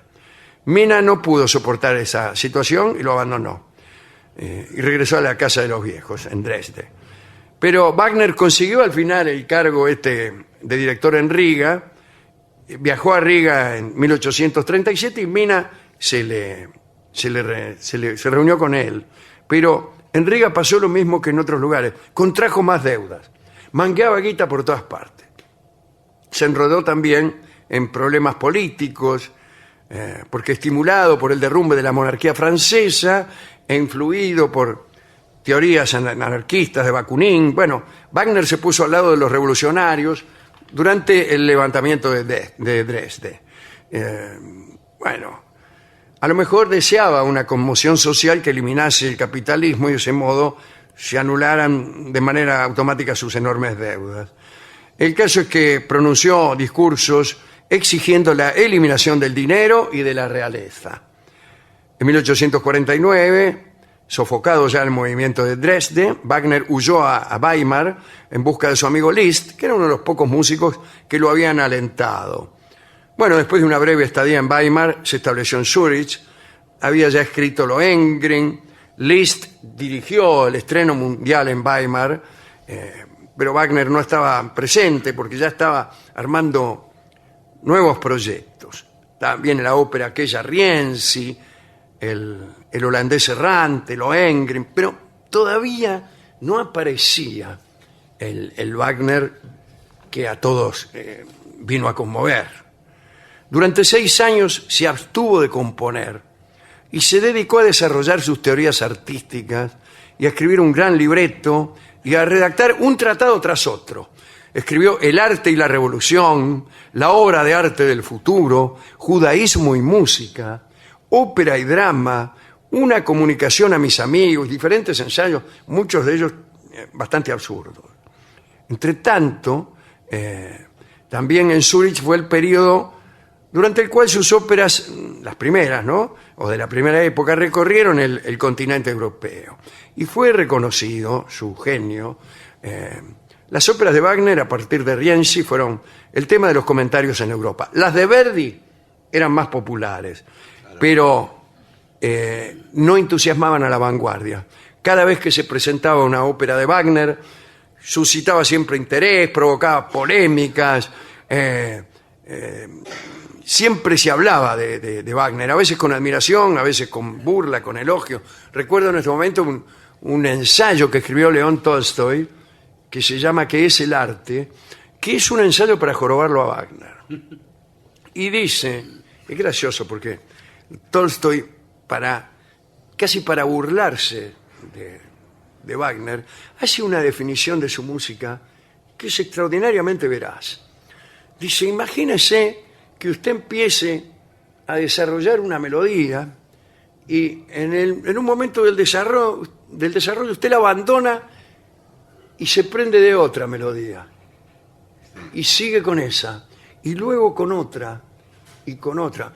No está nada mal eso. No, claro. El tipo quiere denostarlo, pero en realidad es una de las formas del genio de Wagner, ¿no es cierto? Es una forma muy elemental de describirlo, pero no falsa. Bien, se difundieron también en aquella época mucho los escritos en prosa de Wagner y se los leía en Estados Unidos. Se los traducía, se los publicaba en todo el mundo. Y Liszt y sus amigos meta a favor de Wagner, qué sé yo. Wagner también siguió viviendo del dinero de terceros y a menudo este dinero provenía de mujeres impresionables. Julie Ritter y Jessie Losot lo ayudaron en 1850. Wagner planeó abandonar a Mina, su mujer, y huir con esta chica Jessie Losot. Pero ella se atemorizó y regresó con el marido. para aumentar sus ingresos, Wagner dedicó mucho tiempo a la dirección orquestal y de esta manera se convirtió en la influencia más profunda sobre la dirección orquestal contemporánea. Claro. Todavía hoy se dirige como Wagner dijo que había que dirigir. En el plano amoroso mantenía relaciones con Mathilde Wesendonck, que era la mujer de un comerciante de sedas. Es muy lucrativo andar con la mujer de un comerciante de sedas. Otto Wesendonck no solo tenía dinero, sino que además era protector de las artes. Extraordinario. Y se trataba de una combinación que complacía muchísimo a Wagner. Mathilde y él se habían conocido en 1852 y desde 1854 eran amantes. Ella lo inspiraba y el marido le daba guita. Las cosas llegaron a un nivel crítico cuando Mina, la mujer, interceptó una carta de amor. Por favor. Además se conocían porque vivían cerca. Mina le mandó a esta mujer, a Mathilde, una carta que decía, usted ha conseguido separar de mí a mi marido después de casi 22 años de matrimonio. Sí. Bueno, y nada más. Y Bueno, todo así. Los Wagner y los Wesendonck continuaron siendo vecinos en Zúrich, pero las relaciones empezaron a agriarse. Finalmente, en 1858, Mina, que padecía una dolencia cardíaca, se fue a Dresde otra vez. Wagner se fue a Venecia para trabajar en Tristán e Isolda. La relación con esta chica Mathilde le había aportado un tipo distinto de inspiración y su sombra se cierne sobre Tristán e Isolda, que fue comenzada en 1857. Los años que siguieron fueron difíciles. En Viena habían prometido montar Tristán e Isolda y después se echaron atrás. Fue un duro golpe. Wagner agotó sus fondos, tuvo que renunciar a su casa, que era muy espaciosa, se fue a vivir ahí en París, en la calle Voltaire. Empezó a trabajar en una nueva ópera que era Los Maestros Cantores. Por ahí pudo volver a Alemania y él y Mina se fueron a Biebrich, sobre el río Rin. Pero seguía sin guita, ¿no? Seguía sin guita. Se mudó a Viena y Mina se cansó, lo abandonó. Ya definitivamente. Sí, bueno, ya lo tenía podrido. La volvió loca. Los acreedores lo apremiaban, huyó a Suiza, estuvo a punto de ingresar en la cárcel para deudores, sería mejor. Sí. Y convocó en Múnich a un amigo de él, un gran director de orquesta que se llamaba Hans von Bülow, y lo designó director de la ópera de la corte de Múnich. Von Bülow, que había sido formado era alumno de Liszt, von Bülow, y se había casado con la hija de Liszt, Cosima. Vio que uno es alumno de piano de un tipo y se le casa con la hija. Eso hizo el von Bülow, ¿no? Brillante director, con una lengua tan filosa como su mente. Pero Wagner había tratado mucho a von Bülow, sabía que von Bülow lo idolatraba y que trabajaría noche y día para él. Pero la verdad es que Wagner estaba interesado en Cosima, en la mujer de von Bülow, en la hija de Liszt. Y acá, ahora que estamos solos, en la primavera de 1864 se hicieron amantes. El peor regalo para Liszt. Si von Bülow sabía que era un marido engañado, no lo sé. No, nació una niña, Cosima tuvo una niña llamada Isolda. Como la ópera. Von Bülow aceptó a la pequeña como propia.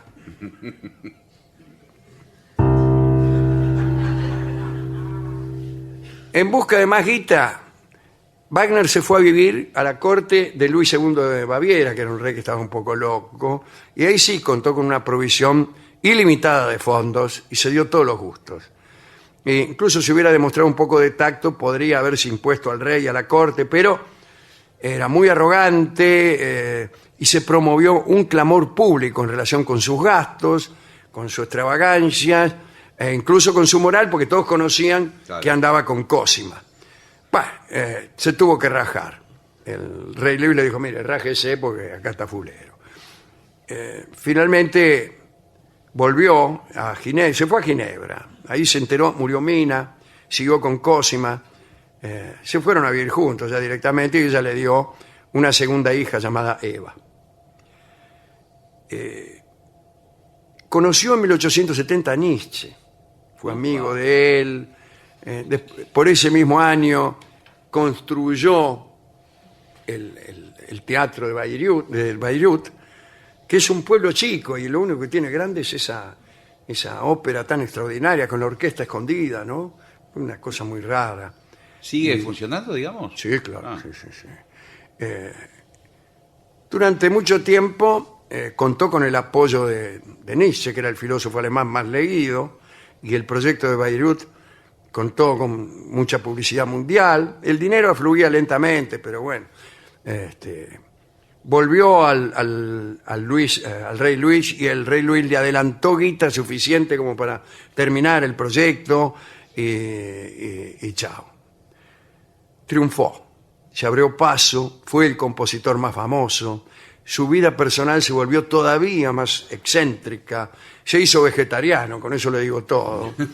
Vivía como un payá oriental, bañado en incienso, ataviado con prendas de colores violentos, solo eran vestidos de seda.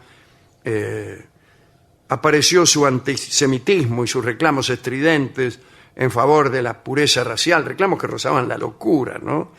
Y en uno de sus últimos panfletos afirmó que los arios provenían de los dioses. Continuó con el trabajo de la obra Parsifal y también, mientras tanto, escribía tratados racistas, estudios sobre la cristiandad. Tuvo una relación amorosa con Judith Mendès. Mendès era la hija de Catulle Mendès. Yo no sé si usted lo conoce, un poeta francés. No era la hija de Catulle. No, era la hija de Théophile Gautier, esta chica, la Mendès. Y estaba casada con Catulle Mendès, así fue. Judith Mendès, la mujer de Catulle Mendès y la hija de Théophile Gautier. Con esa era 40 años menor que él. Y se puso de novio. ¿Y se llamaba Judith? ¿Cómo? Tan antisemita, se llamaba Judith, la chica. ¿Qué tiene que ver, señor? Cosima fingía que no veía nada. ¿Ah, sí? No. Se hacía la fesa. Ella bien que cuando era la mujer, ¿se acuerda hace un rato? Sí. Que era la mujer de Von Bullock. ¿Cómo no decía nada? Sí, por eso. Bueno, el caso es que se fue a Venecia porque estaba medio enfermo para recuperarse y allí se murió el 13 de febrero de 1883. Lo enterraron en Bayreuth. Mientras el ataúd descendía hacia la tumba, una orquesta ejecutaba la marcha fúnebre de El ocaso de los dioses. Evidentemente un hombre genial, pero lo hemos querido recordar en su aspecto claro. de vivillo y de aprovechador y de cara rota. Como las obras de Wagner son muy extensas y no queremos ser injustos y podarlas o pasarlas en un foro inadecuado, hemos de difundir un tango que fue escrito en memoria de este aspecto de la personalidad extraordinaria de Wagner. ¿Ah, sí? Sí, y se llama Cara Rota. Pero, por favor. Sí, señor. Y lo va a cantar Gardel. Adelante. Vamos. Hablaremos hoy de Richard Wagner. No soy como otras personas, decía. Necesito brillo y belleza y luz. El mundo me debe lo que necesito. No puedo vivir con la miserable pitanza de un organista como vuestro maestro Bach. Esto lo escribió Wagner. No tenía ningún empacho en dirigirse de este modo a un joven a quien había conocido y sin conocerlo apenas le había pedido dinero. Este muchacho era Robert von Horstein, rehusó dar a Wagner el dinero que le había pedido, ¿no? Y Wagner se sorprendió. ¿Cómo era posible que una nulidad tal rehusara subsidiar a un hombre como él? Entonces le envió una nota a Horstein desechándolo definitivamente. y le escribió: probablemente nunca se repetirá que un hombre como yo acuda a usted. Tan desmesurado era el ego de Wagner que no es exagerado sugerir que en el fondo de su alma se creía un dios. Pero tampoco es exagerado decir que en el fondo de su genio había algo divino. Él creía que había sido enviado a la tierra por fuerzas misteriosas y que lo que escribía eran sagradas escrituras, no solamente en la música, sino en la prosa. Los escritos sacros, que son escritos sobre diferentes temas, formarían 10 grandes volúmenes de prosa y 20 volúmenes más de correspondencia. Todo eso escribía Wagner. Además, consecuente con esta idea de su propia divinidad, edificó la ópera de Bayreuth, que es un templo. Allí mismo se celebraban sus obras y se lo veneraba y expulsaba de allí a todos los que no aceptaban su divinidad. Wagner nació en Leipzig el 22 de mayo de 1813. Nosotros somos muy wagnerianos y muy admiradores de su genio, pero esta es una nota donde contamos sus proezas de vivillo. ¿Cómo conseguía guita? Era, además de un genio, un piola bárbaro. Algunos indicios sugieren que su verdadero padre fue un actor llamado Ludwig Geyer. Es posible que nunca se conozca el verdadero origen de Geyer. Algunos decían que era judío, etc. Sea como fuere, el padre legal de Wagner falleció cuando él tenía 6 meses y la madre después se casó con Geyer al año siguiente. La familia se trasladó a Dresde y ahí Richard fue a la escuela. Estuvo siempre rodeado de actores, músicos, artistas, pero no demostró aptitudes especiales en ningún sentido. A los 15 años, cuando escuchó la 9ª Sinfonía de Beethoven y también la ópera Fidelio, decidió que sería compositor. Y enseguida empezó su carrera y estableció una pauta que en adelante sería su modo normal de vida. Trataba de imponer siempre su voluntad y su metodología, y de esta manera se ganaba muchos amigos, pero también muchísimos enemigos. En Magdeburgo se enamoró de una actriz que se llamaba Mina Planner, y parece que Wagner la atemorizaba con su intensidad. Era muy intenso Wagner. ¿Vio? Bien. Sí. Tenía grandes planes, ¿no? En aquel momento decía, me voy a casar contigo, voy a estrenar mi ópera, La prohibición del amor, voy a alcanzar mucho éxito, voy a poder pagar mis deudas, porque además siempre tenía deudas. Le habían prometido un cargo en la ópera de Riga. Bueno, todo eso soñaba. Bueno, estrenó la obra, fracasó. De todos modos, Wagner y Mina se casaron. Se casaron en 1836. Vivieron en Königsberg, donde ella tenía, no sé qué, un compromiso, qué sé yo. Wagner contrajo todavía más deudas. Y los acreedores que tenía en Magdeburgo lo persiguieron hasta Königsberg. Mina no pudo soportar esa situación y lo abandonó. Y regresó a la casa de los viejos, en Dresde. Pero Wagner consiguió al final el cargo de director en Riga. Viajó a Riga en 1837 y Mina se reunió con él, pero en Riga pasó lo mismo que en otros lugares, contrajo más deudas, mangueaba guita por todas partes. Se enrodó también en problemas políticos, porque estimulado por el derrumbe de la monarquía francesa e influido por teorías anarquistas de Bakunin, bueno, Wagner se puso al lado de los revolucionarios durante el levantamiento de Dresde. Bueno, a lo mejor deseaba una conmoción social que eliminase el capitalismo y de ese modo se anularan de manera automática sus enormes deudas. El caso es que pronunció discursos exigiendo la eliminación del dinero y de la realeza. En 1849, sofocado ya el movimiento de Dresde, Wagner huyó a Weimar en busca de su amigo Liszt, que era uno de los pocos músicos que lo habían alentado. Bueno, después de una breve estadía en Weimar, se estableció en Zúrich, había ya escrito Lohengrin, Liszt dirigió el estreno mundial en Weimar, pero Wagner no estaba presente porque ya estaba armando nuevos proyectos. También la ópera aquella Rienzi, el holandés errante, Lohengrin, pero todavía no aparecía el Wagner que a todos vino a conmover. Durante 6 años se abstuvo de componer y se dedicó a desarrollar sus teorías artísticas y a escribir un gran libreto y a redactar un tratado tras otro. Escribió El arte y la revolución, La obra de arte del futuro, Judaísmo y música, ópera y drama, Una comunicación a mis amigos, diferentes ensayos, muchos de ellos bastante absurdos. Entre tanto, también en Zúrich fue el periodo durante el cual sus óperas, las primeras, ¿no?, o de la primera época, recorrieron el continente europeo. Y fue reconocido su genio.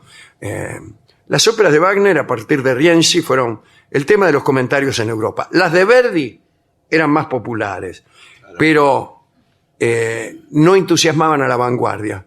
Cada vez que se presentaba una ópera de Wagner, suscitaba siempre interés, provocaba polémicas, siempre se hablaba de Wagner, a veces con admiración, a veces con burla, con elogio. Recuerdo en este momento un ensayo que escribió León Tolstoy, que se llama ¿Qué es el arte?, que es un ensayo para jorobarlo a Wagner. Y dice, es gracioso porque Tolstoy, casi para burlarse de Wagner, hace una definición de su música que es extraordinariamente veraz. Dice, imagínese que usted empiece a desarrollar una melodía y en un momento del desarrollo usted la abandona y se prende de otra melodía y sigue con esa y luego con otra y con otra. No está nada mal eso. No, claro. El tipo quiere denostarlo, pero en realidad es una de las formas del genio de Wagner, ¿no es cierto? Es una forma muy elemental de describirlo, pero no falsa. Bien, se difundieron también en aquella época mucho los escritos en prosa de Wagner y se los leía en Estados Unidos. Se los traducía, se los publicaba en todo el mundo. Y Liszt y sus amigos meta a favor de Wagner, qué sé yo. Wagner también siguió viviendo del dinero de terceros y a menudo este dinero provenía de mujeres impresionables. Julie Ritter y Jessie Losot lo ayudaron en 1850. Wagner planeó abandonar a Mina, su mujer, y huir con esta chica Jessie Losot. Pero ella se atemorizó y regresó con el marido. Para aumentar sus ingresos, Wagner dedicó mucho tiempo a la dirección orquestal y de esta manera se convirtió en la influencia más profunda sobre la dirección orquestal contemporánea. Claro. Todavía hoy se dirige como Wagner dijo que había que dirigir. En el plano amoroso, mantenía relaciones con Mathilde Wesendonck, que era la mujer de un comerciante de sedas. Es muy lucrativo andar con la mujer de un comerciante de sedas. Otto Wesendonck no solo tenía dinero, sino que además era protector de las artes. Extraordinario. Y se trataba de una combinación que complacía muchísimo a Wagner. Mathilde y él se habían conocido en 1852 y desde 1854 eran amantes. Ella lo inspiraba y el marido le daba guita. Las cosas llegaron a un nivel crítico cuando Mina, la mujer, interceptó una carta de amor. Por favor. Además se conocían porque vivían cerca. Mina le mandó a esta mujer, a Mathilde, una carta que decía, usted ha conseguido separar de mí a mi marido después de casi 22 años de matrimonio. Sí. Bueno, y nada más. Y bueno, todo así. Los Wagner y los Wesendonck continuaron siendo vecinos en Zúrich, pero las relaciones empezaron a agriarse. Finalmente, en 1858, Mina, que padecía una dolencia cardíaca, se fue a Dresde otra vez. Wagner se fue a Venecia para trabajar en Tristán e Isolda.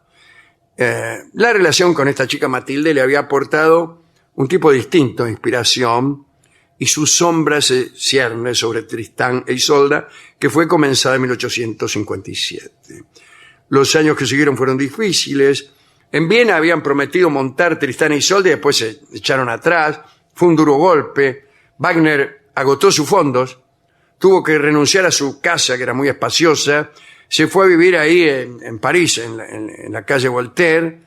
Empezó a trabajar en una nueva ópera que era Los Maestros Cantores. Por ahí pudo volver a Alemania y él y Mina se fueron a Biebrich, sobre el río Rin. Pero seguía sin guita, ¿no? Seguía sin guita. Se mudó a Viena y Mina se cansó, lo abandonó. Ya definitivamente. Sí, bueno, ya lo tenía podrido. La volvió loca. Los acreedores lo apremiaban, huyó a Suiza, estuvo a punto de ingresar en la cárcel para deudores, sería mejor. Sí. Y convocó en Múnich a un amigo de él, un gran director de orquesta que se llamaba Hans von Bülow, y lo designó director de la ópera de la corte de Múnich. Von Bülow, que había sido formado era alumno de Liszt, von Bülow, y se había casado con la hija de Liszt, Cosima. Vio que uno es alumno de piano de un tipo y se le casa con la hija. Eso hizo el von Bülow, ¿no? Brillante director, con una lengua tan filosa como su mente. Pero Wagner había tratado mucho a von Bülow, sabía que von Bülow lo idolatraba y que trabajaría noche y día para él. Pero la verdad es que Wagner estaba interesado en Cosima, en la mujer de von Bülow, en la hija de Liszt. Y acá, ahora que estamos solos, en la primavera de 1864 se hicieron amantes. El peor regalo para Liszt. Si von Bülow sabía que era un marido engañado, no lo sé. No, nació una niña, Cosima tuvo una niña llamada Isolda. Como la ópera. Von Bülow aceptó a la pequeña como propia.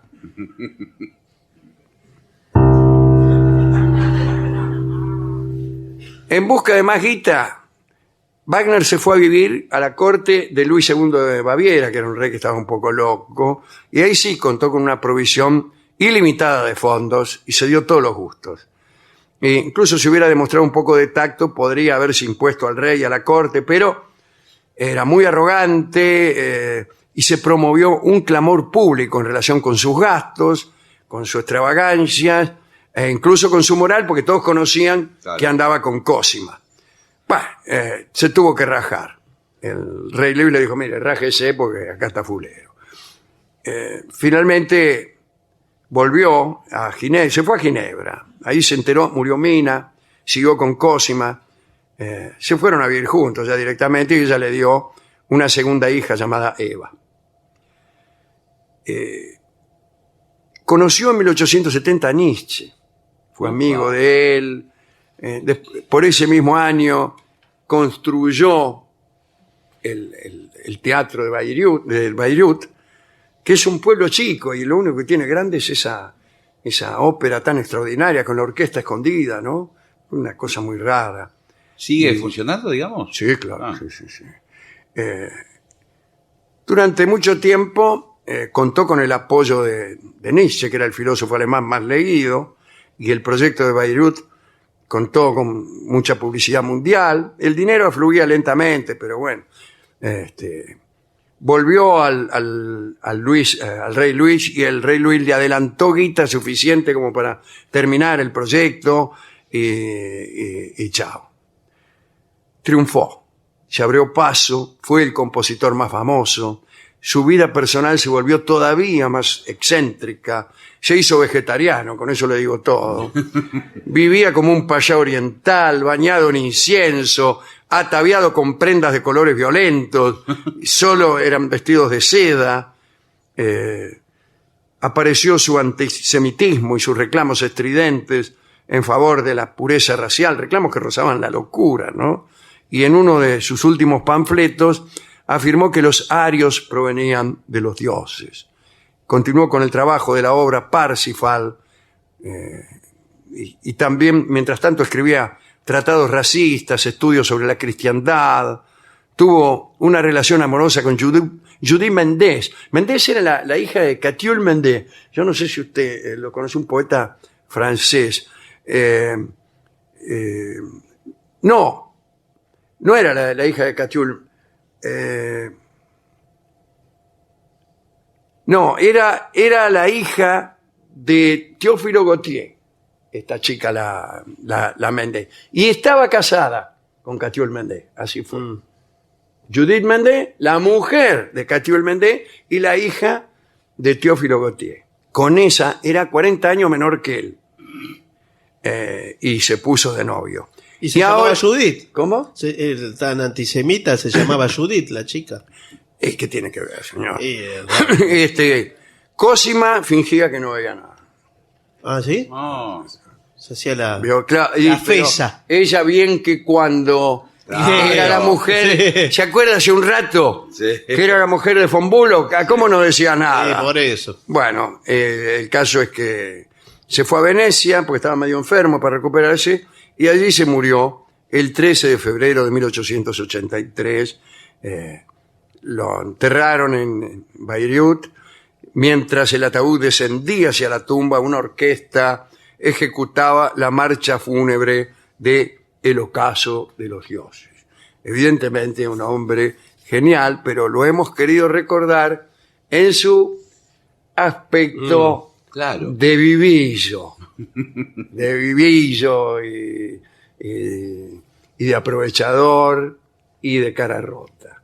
Como las obras de Wagner son muy extensas y no queremos ser injustos y podarlas o pasarlas en un foro inadecuado, hemos de difundir un tango que fue escrito en memoria de este aspecto de la personalidad extraordinaria de Wagner. ¿Ah, sí? Sí, y se llama Cara Rota. Pero, por favor. Sí, señor. Y lo va a cantar Gardel. Adelante. Vamos.